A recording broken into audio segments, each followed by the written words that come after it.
ధ్యానం అనే వరాన్ని అందించిన హ్మ్, ముందుగా బ్రహ్మర్షి పితామహ పత్రిజీ గారికి నా ఆత్మ ప్రణామాలు. స్వర్ణమాల పత్రిజీ గారికి కూడా నా ఆత్మ ప్రణామాలు. ఈ కార్యక్రమం కోసం ఇంత కష్టపడిన రాయ జగపతిరాజు గారికి, రవివర్మ గారికి, ఫ్లూట్ గణేష్, ఇంకా ఎంతమంది అయితే ఉన్నారో కష్టపడిన వాళ్ళందరికీ నా హృదయపూర్వక కృతజ్ఞతలు.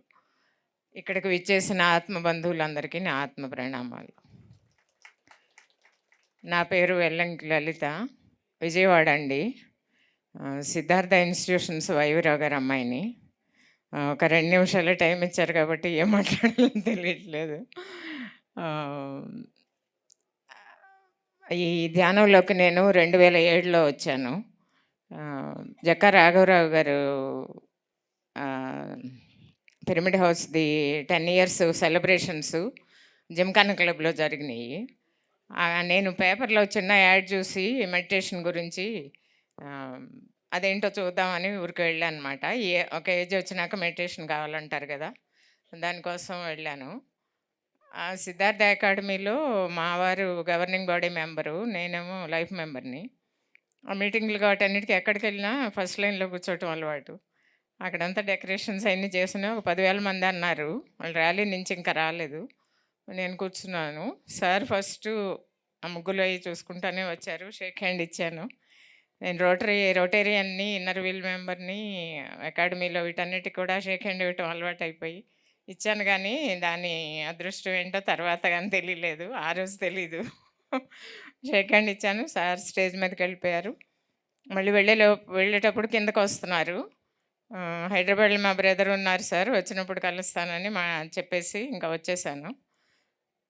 పిరమిడ్ గురించి కార్‌లో వస్తుంటే మా వారు ఆటో నగర్‌లో పిరమిడ్ ఉంది, మన దాంట్లో పెట్టించామన్నారు గానీ, పిరమిడ్ వెళ్దామంటే వచ్చేవారు గాదు. తర్వాత నేను అట్లా పిరమిడ్ హౌస్‌కెళ్ళటం అలవాటయింది. అక్కడ కొంచెం స్టెప్స్ ఎక్కువని రామిరెడ్డి గారిది వచ్చిన తర్వాత, రామిరెడ్డి గారి దానికి ఈయన కొంచెం మోకాళ్ళ నొప్పులు అని ఆ 2 ఫ్లోర్స్ ఎక్కలేక ఇక్కడికి అలవాటయిందనమాట. ఇంకా నా హెల్త్ వైస్ చూసుకుంటే ఫస్ట్‌లో జాయిన్ ధ్యానం తెలిసేసరికి కొంచెం మడమ నొప్పి కాకుండా పైన ఏదో కొద్దిగా నొప్పుండేది. పెద్దగా ఏమి లేవు అసలు నాకు షుగర్‌లు, బీపీలు అలాంటివి ఏమి. మంచి హెల్తే. తర్వాత ఏదో కండరాల నొప్పి వచ్చింది. వర్టిగో వచ్చింది. వర్టిగో ధ్యానంతో తగ్గించుకున్నాను. తర్వాత ఇక్కడ కొంచెం ట్యూమర్ లాగా వచ్చిందనమాట. అదొక 6 మంత్స్ ధ్యానం చేస్తే తగ్గుతుందనుకున్నాను. 12లో హైదరాబాద్‌లో పిరమిడ్ వచ్చిన సంవత్సరం అనమాట. ఒక 6 మంత్స్ అక్కడ పైన ఒక 250 మందికే ఒక పావుగంట కూర్చోబెట్టి పంపించేసేవారు. నేను ఇది తగ్గించుకోవటానికి వచ్చానమ్మా 2 అవర్స్ నన్ను లేపొద్దని చెప్పి అలా చేసుకునేదాన్ని. అలా ఒక 6 మంత్స్ చేయాలేమో అనుకున్నాను. కిందకొస్తుంటే ప్రేమనాథ్ గారు కనిపించారు. సార్ ఇలా చేసుకుంటున్నాను, సంకల్పం కరెక్టేనా అని అడిగాను.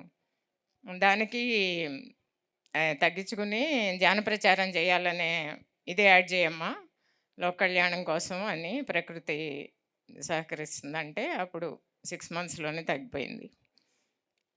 తర్వాత ధ్యాన మహాచక్రాలకి 2009 నుంచి ఇప్పటి వరకు మిస్ అవ్వకుండా వెళ్తానే ఉన్నాం. ప్రతిదానికి అన్ని రోజులు అక్కడే ఉంటాం. హైదరాబాద్ కడతాల్లో ఉండటం కోసమని విల్లాలు కొనుక్కున్నాము. మొదట ఈయన వచ్చేవారు కాదు. విల్లా వచ్చిన తర్వాత ఈయన కూడా రావటం మొదలుపెట్టారు. మొన్న మొన్న మాత్రమే కరోనా మూలాన ఈయనకి కొంచెం ఇన్కమ్ ట్యాక్స్ పనులు అవ్వక వెళ్ళలేదు. అక్కడికి వెళ్ళలేదని చెప్పి 11 డేస్ ఇక్కడికి వచ్చామనమాట. రాజగపతిరాజు గారు మన 20th పత్రి సార్ రామిరెడ్డి గారి దానికి వచ్చినప్పుడు వచ్చి సార్‌ని తప్పకుండా రావాలండి ఇద్దరు అని గొడవ చేశారు. మర్నాడు గుడివాడ వెళ్తే అక్కడ కూడా గొడవ చేశారు. అందుకని కదిలారు. నాకేంటంటే ఐడియా రాజగపతిరాజు గారు ఫస్ట్‌లో ఈ విల్లాలు లాంటివి కట్టినప్పుడే నాకు ఒకటి కొనుక్కోవాలని ఉండేది. కానీ కుదరలేదు. ఈ ఇయర్ వచ్చి మా వారు చూస్తే కొంటారేమో, ఇంకెవరీ ఇయర్ రావచ్చనే ఉద్దేశంతో నేనొచ్చాను.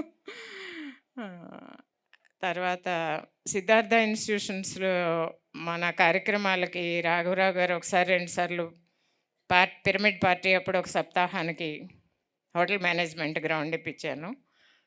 ఇవ్వటం జరిగింది. తర్వాత ఇంకోసారి నవంబర్ 11థ్ అత్రి సార్ బర్త్‌డే విజయవాడలో చేశారు. దానికి రామిరెడ్డి గారు వచ్చి అడిగారనమాట. అది అక్కడ జరిగింది. ఇంకోసారి అట్లా 2, 3 సార్లో, 4, 5 సార్లు ఇన్‌స్టిట్యూషన్స్ ఇచ్చే భాగ్యం నాకు కలిగిందనమాట. ఇప్పించే భాగ్యం. సిద్ధార్థ ఇన్‌స్టిట్యూషన్స్. ఇంకా దీని మూలాన నాకు అవగాహన దేని గురించైనా మాట్లాడటం, ఏ పని చేయాలన్నా దాంట్లో ఇది అయిపోయింది. అయన్నీ శక్తి పెరగటం అన్నీ. ఆహ్, మగ పనులు, ఆడ పనులు, కన్‌స్ట్రక్షన్స్ ఏంటి, ఇవేంటి పెయింటింగ్ పనులని అట్లా అన్నీ చేయగలుగుతున్నాను. ఇంకా చాలా మిరకల్స్ ఉన్నాయి. ఒక బుక్ రాయొచ్చు అసలు. ఇంక టైం లేదు కాబట్టి విరమిస్తున్నాను. నాకు ఈ అవకాశం కల్పించినందుకు. Thank you so much.